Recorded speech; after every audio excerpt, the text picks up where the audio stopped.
Alright guys, we've talked a bit about what Redis is all about. Now, we need to integrate Redis. Of course, in order to integrate it, Redis needs to be installed first. I'm going to do this on Docker again. Guys, we're going to integrate Redis into our system using Docker. But before you can integrate Redis into your system, you need to have Redis installed first. We're going to do this on Docker. We'll install Redis on Docker. After that, we'll set it up for our microservice, specifically the user microservice.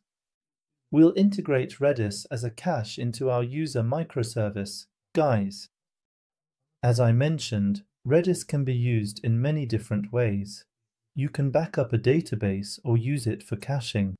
You can also manage sessions with it. All of these use cases work. But here, the main thing I'm going to explain is caching.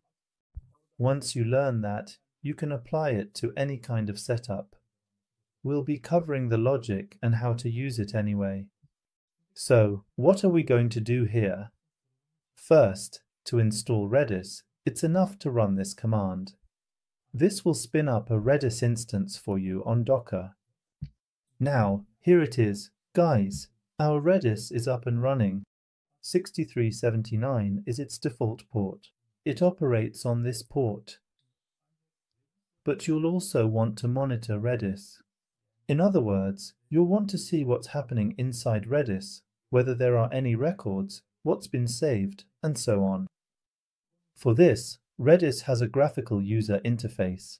I recommend that you install it. That's why I'm going to add this as well. At the very least, I want to use this to see what's happening in Redis, what's going on.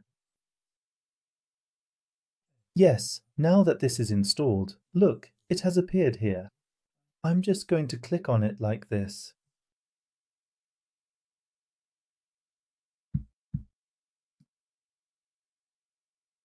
Let's take it like this.